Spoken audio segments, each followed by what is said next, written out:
It's the Real News. I'm Ben Norton. This is part two of my discussion with Walden Bello.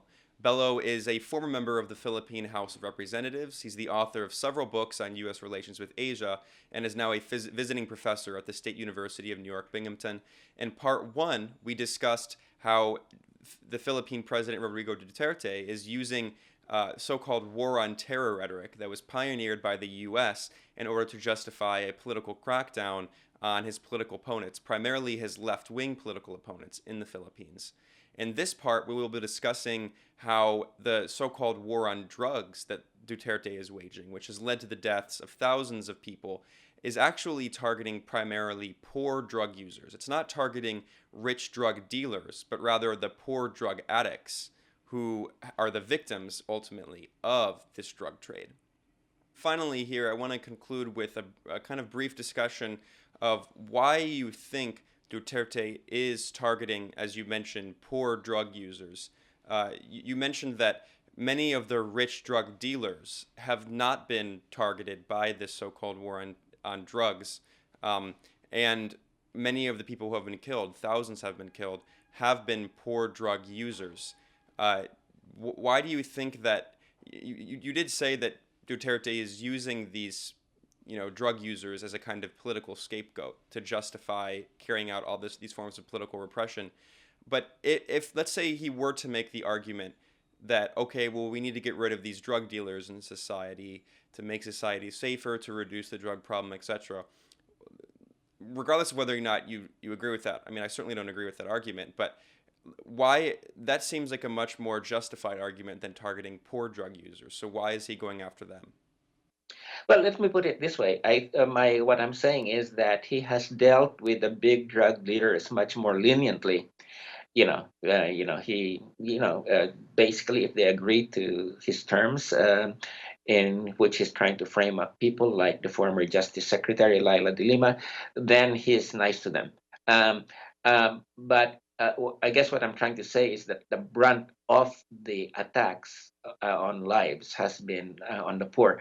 Now, this is something that's quite disturbing because I and we really need to look at this fairly closely because this scapegoating drug users, scapegoating criminals, and basically saying they have no rights.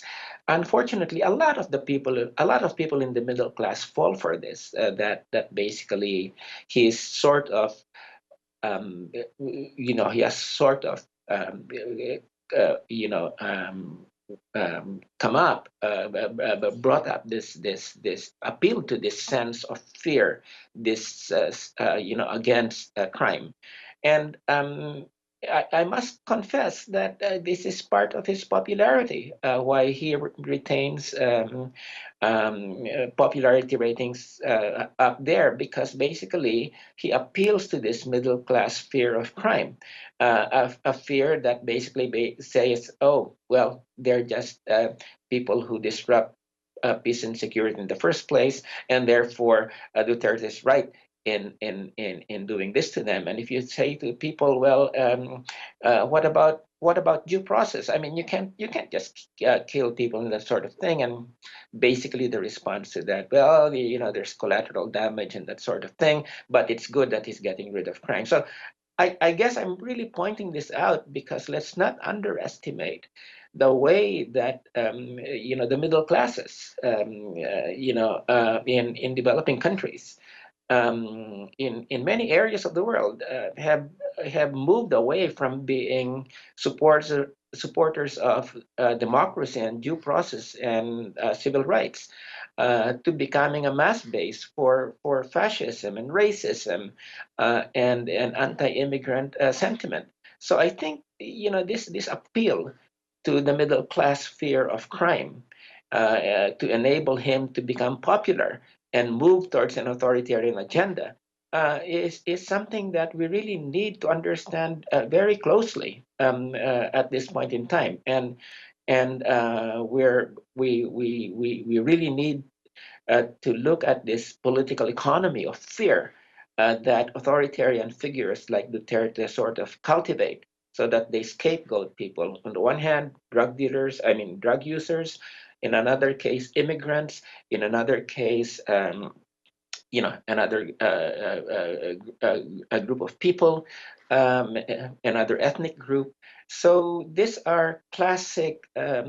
These are classic authoritarian tactics that are being used, and I have to say that when people like me and others say, "Hey, you can't violate human rights. You can't just do away with due process, that everybody has human rights, and especially the right to life."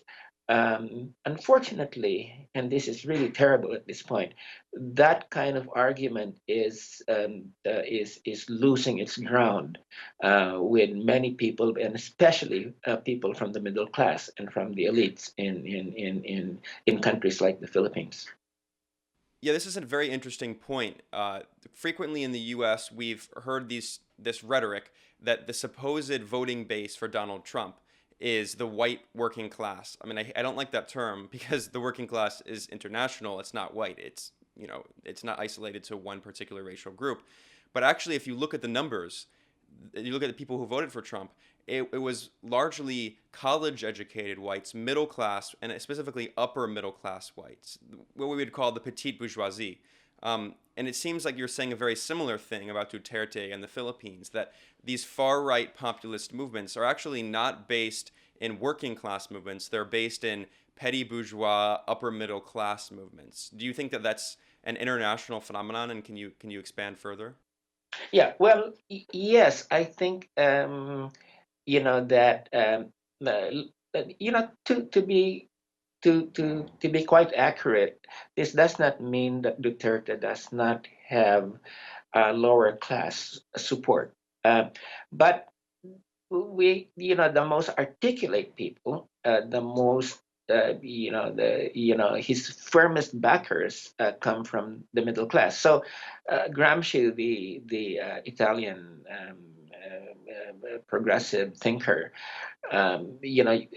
talked about active consensus and passive consensus.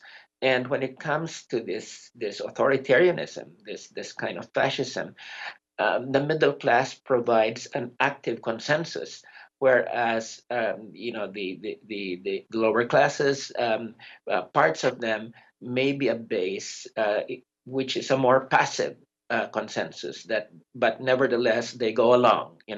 So I think we need to also point out that that there that I think it would be not realistic to say that it's just purely middle class people, because he does have some support also from the lower classes. And I think that if we therefore use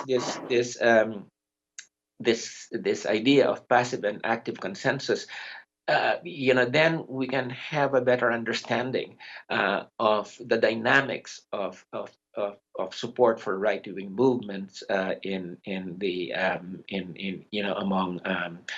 in both countries like the United States, as well as countries like the Philippines. The middle class, has been one of the classes that has been not so much studied by sociologists or political scientists, and but now that we're beginning to see these big authoritarian movements that remind us of classical fascism, and the way the petty bourgeoisie was the base of fascism, to the point that a guy like Nikos Poulantzas, for instance, a very famous Marxist scholar, would, at some points in the history of Italy and Germany during the 1930s, he would even say that the ruling class became the petty bourgeoisie.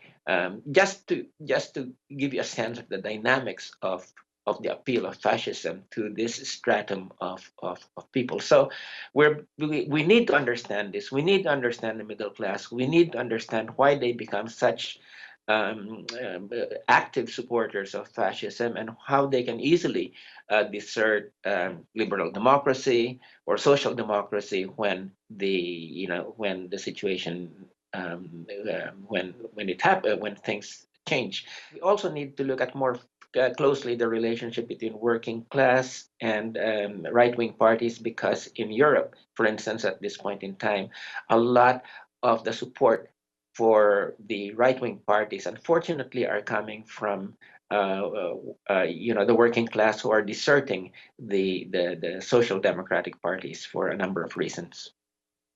Well, we'll have to wrap it up there, unfortunately, but thanks so much for joining us. We were here at The Real News, we were joined by Walden Bello.